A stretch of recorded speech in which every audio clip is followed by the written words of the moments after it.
अस्सलाम वालेकुम dear students. आज हम लोग स्टार्ट कर रहे हैं फार्माकोडायनामिक्स। जैसा कि अभी हम लोगों ने स्टार्ट में पढ़ा था कि फार्माकोकाइनेटिक्स और फार्माकोडायनामिक्स दोनों के दोनों फार्माकोलॉजी की टाइप्स हैं, राइट। हम लोगों ने पढ़ा कि फार्माकोकाइनेटिक्स में हम लोग स्टडी करते हैं effect of body on drug, यानी कि जो हम लोग ड्रग ले रहे हैं उसके साथ हमारी बॉडी क्या करती है, that is known as pharmacokinetics.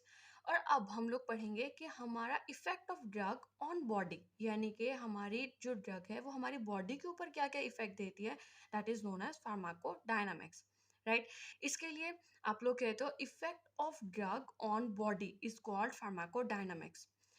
अब आप लोग बात करो कि अगर हम लोग फार्माकोडायनामिक्स का जिक्र करें तो आप कहते हो receptors play an important role in pharmacodynamics. Receptor क्या है? रिसेप्टर हर वो चीज़ है जिसके साथ हमारी ड्रग जाकर बाइंड करती है और फिर वो मुख्तलिफ किस्म के इवेंट्स को मीन स्टार्ट करती है, इनिशिएट करती है, that leading to the alteration in biochemical और biophysical activity of a cell. इसके अंदर हम लोग डिफरेंट तरह के रिसेप्टर्स, जो मेजर रिसेप्टर फैमिलीज हैं उनके बारे में पढ़ेंगे।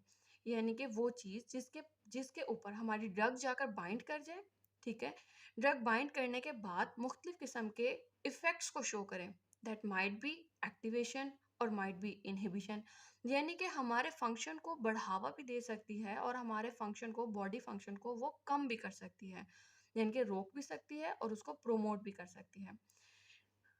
यहाँ पर अब हम लोग पढ़ेंगे a receptor is defined as any biologic molecule to which a drug binds, जिसके साथ हमारी ड्रग बाइंड कर जाती है and produces a measurable responses, और मेजरेबल रद्द अमल वो जाहिर करती है।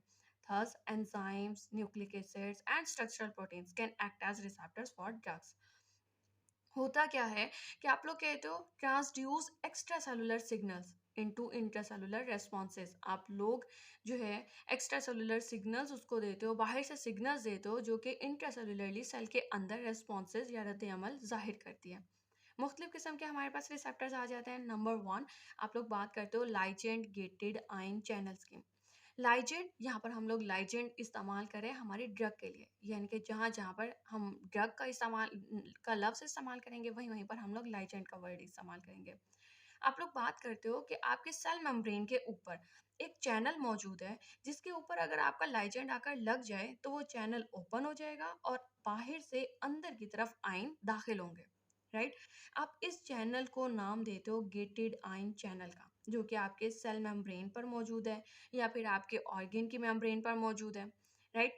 आप कहते हो the activity of such channels active on binding of drug या लाइगेंड विद चैनल्स। ऐसे चैनल्स जो हैं इनकी एक्टिविटी स्टार्ट होती है या फिर बढ़ जाती है कब, जब आपकी ड्रग बाइंड हो जाएगी ऐसे चैनल्स के साथ, और as a result ions flow across the cell membrane, और आपके आयंस जो हैं वो अंदर बाहर होंगे। आप लोग आगे जाके स्टडी करोगे कि सोडियम आयन जब अंदर आ जाए तो क्या होता है, पोटाशियम आयन बाहर चला जाए तो क्या होता है। यहाँ पर आप सिर्फ इतना नोट करो कि आपके मेम्ब्रेन के ऊपर आयन चैनल्स मौजूद हैं जिसके ऊपर अगर आपका लाइगेंड या आपकी ड्रग इसके ऊपर फिक्स हो जाए तो मुख्तलिफ किस्म के फंक्शंस वो जाहिर करती है या फिर आप कहते हो रिस्पॉन्सेज जाहिर करती है, right. For example nicotinic receptors या फिर gamma amino butyric acid receptors. Number second, G protein to coupled receptors. ये ऐसे रिसेप्टर्स हैं जो कि जिनके साथ एक जी प्रोटीन मौजूद होती है। जी प्रोटीन, ठीक है, हमारे एक ऐसे रिसेप्टर्स जो कि हमारे सेल मेम्ब्रेन पर मौजूद हैं। अगर हमारी ड्रग आकर इसके साथ बाइंड कर जाएगी तो क्या होगा, तो हमारे एक्स्ट्रा सेलुलर मीन हमारे एक्स्ट्रा सेलुलर साइड पर जब वो सेल से बाहर की तरफ वो बाइंड करेगी तो वो हमारे इंट्रा सेलुलर रिस्पॉन्सेस को शो करेगी या जाहिर करेगी। आप कहते हो it is a second family of receptor, the receptors linked to a G protein like alpha beta and gamma sub unit. यानी कि आपका एक ऐसा रिसेप्टर जिसके साथ जी प्रोटीन लगा हुआ है, जी प्रोटीन ऐसा जिसके तीन तरह की साइड्स हैं, यानी कि जगहें हैं जिसके ऊपर आपकी ड्रग या फिर आप कहते हो डिफरेंट साइड्स का मुख्तलिफ इफेक्ट है, राइट। आप कहते हो बाइंडिंग ऑफ लाइगेंड या drug to extra cellular site of receptor activates a G protein. आपका ड्रग या लाइगेंड जब एक्स्ट्रा सेलुलरली यानी कि सेल से बाहर की तरफ आके उस रिसेप्टर पे फिक्स होगा तो वो एक्टिवेट कर देगा आपके जी प्रोटीन को और वो अपना जाहिर शो करेगा। क्लियर है? इसके बाद राइट। इसके बाद हमारे पास थर्ड क्लास आती है एंजाइम लिंक्ड रिसेप्टर्स की, यानी कि एक ऐसी क्लास रिसेप्टर्स की जो जिसके अंदर हम लोग क्या करते हैं कि आपकी ड्रग आकर आपके मेम्ब्रेन पर, सेल मेम्ब्रेन है या फिर आपके ऑर्गेन की मेम्ब्रेन है, उस मेम्ब्रेन पर मौजूद रिसेप्टर पर जब वो बाइंड होगी, यानी कि आपकी ड्रग या आपका लाइगेंड, ठीक है, जब वो इसके ऊपर आके बाइंड होता है तो इन द साइटोसोल यानी कि इंट्रासेल्युलरली, ये एक्स्ट्रा सेल्युलरली आ गया, यानी कि सेल के बाहर की जगह, जबकि ये आ गया इंट्रासेल्युलरली यानी कि सेल के अंदर की जगह।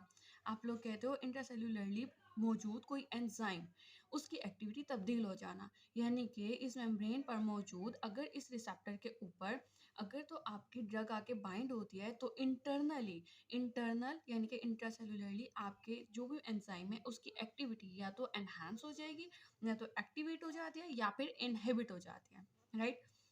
यानी कि third major family of receptors consist of those having cytosolic enzyme activity, जो कि बिलोंग है आपके साइटोसोलिक यानी कि सेल के अंदर का मौजूद लिक्विड, उसकी उसके अंदर एंजाइम की एक्टिविटी से मुंसलिक है। Binding of the ligand activates और inhibit the cytosolic enzyme activity, यानी कि जब कभी आपका ड्रग या आपका लाइगेंड उस रिसेप्टर पर आकर फिक्स होगा तो वो क्या करेगा कि साइटोसोल के अंदर मौजूद एंजाइम की एक्टिविटी को या तो एक्टिवेट कर देगा या फिर इनहिबिट कर देगा, यानी कि या तो उसकी एक्टिविटी को बढ़ा देगा या कम कर देगा।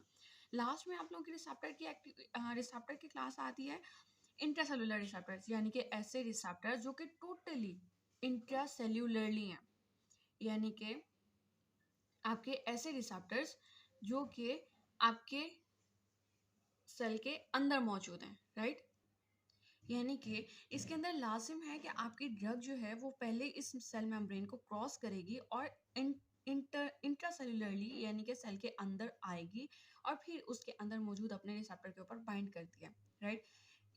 इस सिचुएशन में your drug must be of lipophilic nature, यानी कि वो लिपोफिलिक यानी कि लिपिड लवर होनी चाहिए, यानी कि लिपिड के को इजीली क्रॉस कर जाने वाली। आप लोगों को आइडिया है कि हमारी ये जो सेल मेम्ब्रेन होती है ये लिपिड वाली लेयर है, यानी कि लिपिड से मिलकर बनी हुई होती है। तो जब तक वो उस मेम्ब्रेन को क्रॉस नहीं करेगी, यानी कि हमारी सेल मेम्ब्रेन को क्रॉस नहीं करेगी, तब तक वो अंदर नहीं आएगी तो वो किसी भी रिसेप्टर के ऊपर बाइंड नहीं करेगी। तो ऐसी ऐसी ड्रग्स जो कि इंट्रासेलुलर रिसेप्टर्स के साथ बाइंड करती हैं, they should be of lipophilic nature, वो लिपोफिलिक नेचर की होनी चाहिए, right. Fourth family of receptor is different from other three receptors in that it is totally present intracellularly. किस तरह से डिफरेंट है? क्योंकि ये टोटली आपके इंट्रासेलुलरली मौजूद है, यानी कि सेल के अंदर, and drug must have enough lipid solubility to enter the cell to interact with receptors, right. आज का लेक्चर यहीं तक था। हम लोग नेक्स्ट टाइम स्टार्ट करेंगे और न्यू चैप्टर पोसोलॉजी।